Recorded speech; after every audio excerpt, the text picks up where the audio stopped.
मला असं वाटतं राजीनामा जरी दिला असेल तर तो राजीनामा एक प्रकारचं नाटक आहे आणि ते आता म्हणतात की वैद्यकीय कारणामुळे म्हणजे ॲक्सेप्ट पण करत नाही आहेत. म्हणजे तुम्ही बघा इतकं हे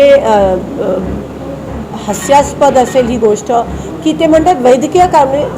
थोडंसं जर कोणाला कॉन्शियन्स असेल तर ते म्हणतील की मी ह्याची जबाबदारी घेतो, कारण काही जग जाहीर आहे की कोणी हे करायला लावलं, कोणाचे ऑर्डर्स होता. स्वारगेटचा विषय असेल, हा विषय असेल, मस्साजोगचा विषय असेल, सगळीकडे आपल्याला हे होताना दिसत आहे.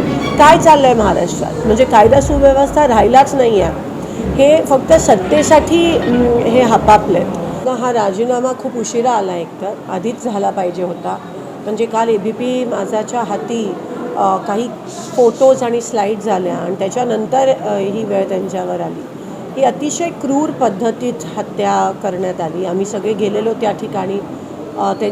त्यांच्या मुलीचं पूर्ण ऐकलं, त्यांच्या पत्नीचं ऐकलं, भावाचं ऐकलं आणि खरं तर त्याच वेळेस तो राजीनामा झाला पाहिजे होता. पण अतिशय निगरगट्ट अशी हे सरकार आहे आणि जे आपण बघतोय व्हिडिओ काढून कोणातरी दाखवला जातो आहे, तर ते नेमके कोण होते ज्यांना दाखवला गेला तो व्हिडिओ आणि कोणाच्या ऑर्डरनी ते करण्यात आलं.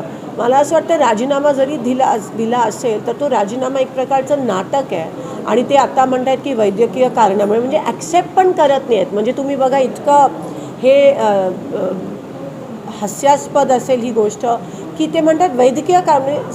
थोडंसं जर कोणाला कॉन्शियन्स असेल तर ते म्हणतील की मी ह्याची जबाबदारी घेतो, कारण काही जग जाहीर आहे की कोणी हे करायला लावलं, कोणाचे ऑर्डर्स होता, तो कोणाचा माणूस होता. आणि एवढंच नाही, पण ह्यांचं नाव आरोपी म्हणून पण आलं पाहिजे अशी आमची मागणी आहे. ह्याच्यावर कारवाई झाली पाहिजे, खास करून या मंत्र्यांवर कारवाई झाली पाहिजे की नेमकं हे कसं झालं आणि कशामुळे झालं हे खोलपर्यंत गेलं पाहिजे. ह्यांना कोणीही पाठीशी घालण्याची गरज नाही आहे, जी आपल्याला दिसून येत आहे.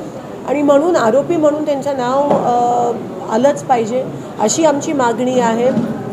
जबाबदारी, नैतिक जबाबदारी घेऊन तो राजीनामा झाला पाहिजे होता आणि आरोपी म्हणून त्यांचं नाव येणं हे गरजेचं आहे. आमदारकीचा राजीनामा देखील काही लोक मागतायत आता, कारण फक्त मंत्रिपदाचा राजीनामा दिला असता तरी आमदारकीचा राजीनामा सह आरोपी देखील झाले. तुमची काय म्हणत असेल आमदार? नाही, नक्कीच आरोपी म्हणून त्यांचं नाव आलं पाहिजे. आमदारकी म्हणजे लोकांसमोर येण्याचं पण आता ह्यांचा चेहरा राहिला नाही आहे. आणि राजीनामा देऊन परत 6 महिन्यानंतर ह्यांना परत मंत्रिपद मिळण्याची शक्यता आहे, कारण का हे सरकार दाखवण्यापुरतीच हे सगळे नाटक करेल आणि त्याच्यानंतर पुन्हा एकदा काही निष्पन्न झालं नाही म्हणून स्टेटमेंट देईल. म्हणून त्यांना आरोपी म्हणून त्यांना नेमलं गेलं पाहिजे.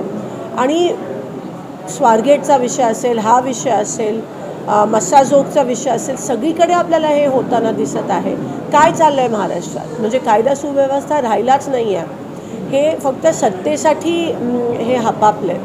आणि जेव्हा महाराष्ट्राचा विषय येतो, महाराष्ट्राच्या प्रत्येक व्यक्तीच्या सुरक्षेचा विषय येतो, तेव्हा सगळे हात वर करत असतील तर महाराष्ट्र नेमकं कुठे जातो?